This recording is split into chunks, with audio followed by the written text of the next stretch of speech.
Ashe, Ashe, Ashe, and welcome to Storytime, where I share my readings and retellings of the timeless tale of the Orisha.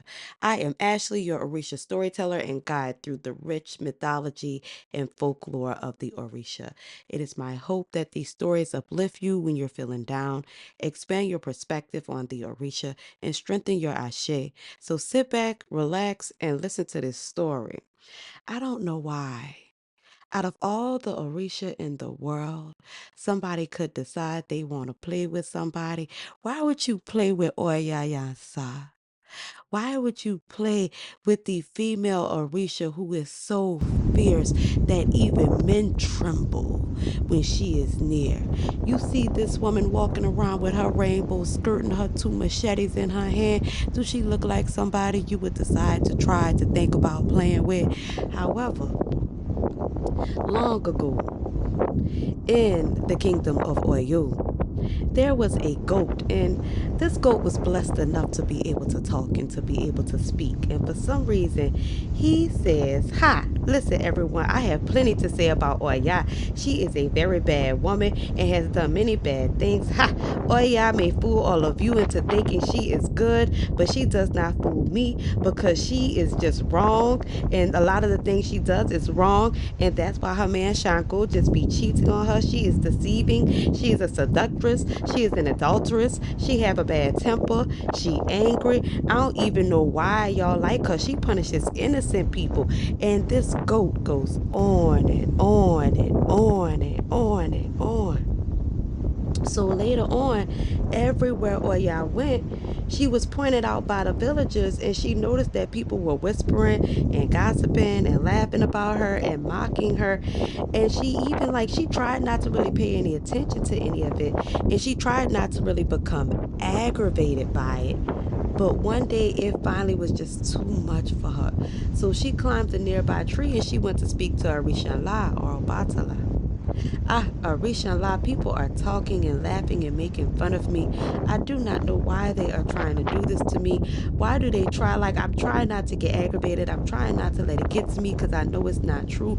But I'm about to explode. Like, I'm just supposed to let people play with me like this? And Orisha, like, he listens to Oya's complaints, and afterwards he offers her some fresh water. And he says, Oya, you should try to remain calm and do not be angry, because if you ignore them and they see that like what they're doing doesn't bother you, they'll stop. They're doing this, or yeah, because they want a reaction out of you, and as soon as you give them a reaction, you'll give them what they want. So just, be calm, focus on yourself, and ignore the gossip and the mockery and the chatter. So after Rishanla's advice, Oya calms down and she returns to Oyo.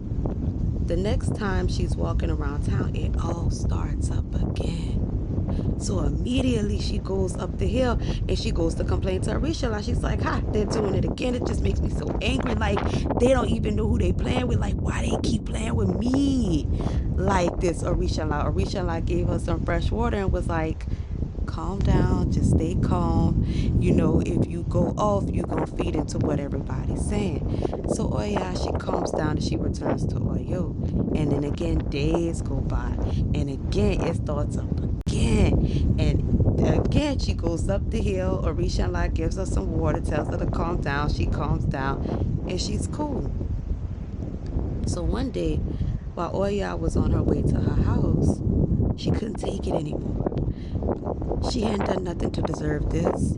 She not out here playing with people, but for some reason, like, she's not getting the respect she deserves. Cause y'all know it's so disrespectful when you see people talking about you and they steady talking about you, even though you didn't even give them a reason or nothing to talk about. It's like, why my mouth stay on your lip? Why my name stay on your lips? Why is my name constantly in your mouth?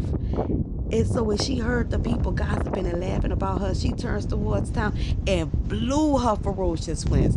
They were so powerful that they destroyed huts. They pulled down trees out the ground. They ripped up all the crops. When the talking goat saw Oya, and he saw what she had done, he ran to Shango, and the goat told Shango, his version of what he saw Oya do.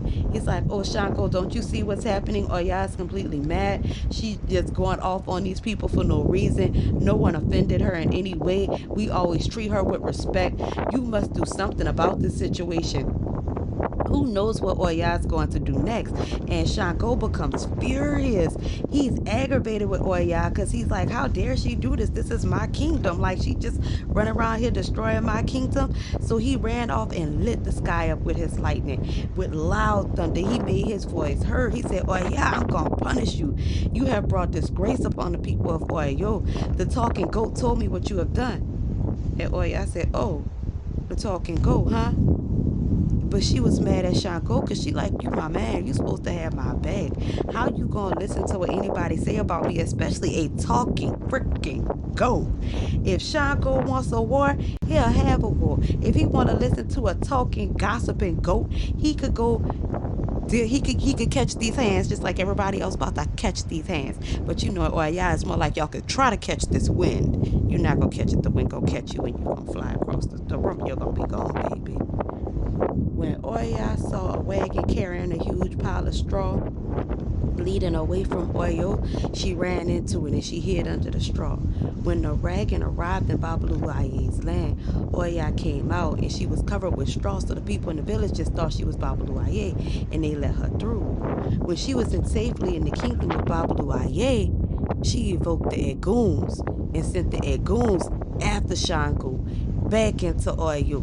When Shango saw Oya's warriors, he saw the Eguns coming from him. He said, "Ah!" And he ran, baby. He ran away. People was like, "Is that the Kabayesi? Did he run? What?" And you know, when one person start running, everybody start running. They be like, "What are we running from? I don't know, but we just running." They turn around and they see the Eguns behind them because Shango is gone, honey. Because if you know anything about Shango, he do not play with the Eguns. He don't play with the ancestors. He don't really care too much for death. If you want to see him gone, yeah, or y'all don't really have to do much. When Oya returned to Oyo, the people fell to their knees and they begged her for forgiveness and mercy. They said, "Please, please forgive us. You know, we shouldn't have listened to that gossip. We shouldn't have listened to that. Here, take this offering, take this, please." And, please. And Oya said, "I'm hungry. Where is that goat?"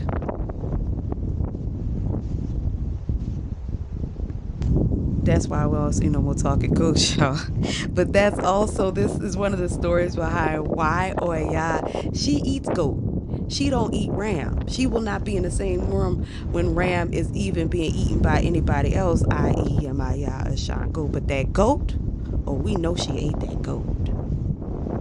This story just really sparks so much in me because we've all been there. Many of us have, where people are talking about you or gossiping about you or spreading rumors for no reason, especially when it's not true. And what do you do?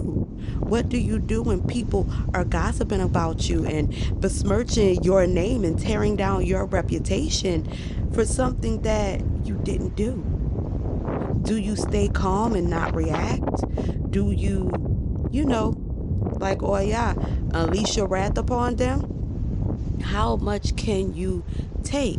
Because as soon as you respond, the naysayers and the people who probably ones who started and instigated all this are the main ones saying, "Look, I told you she was crazy. I told you she couldn't control her temper. I told you she had issues." Have you ever dealt with a problem like this? And how did you defeat your enemies? The story told today can be found in the African narratives of Orisha spirits and other deities by Alex Kuoko, amongst other stories. You can definitely find this book and many others in the book list at theasheshop.com, where you can also book an individual session with me and anoint your body with our spiritual bath and body products. I look forward to hearing from you.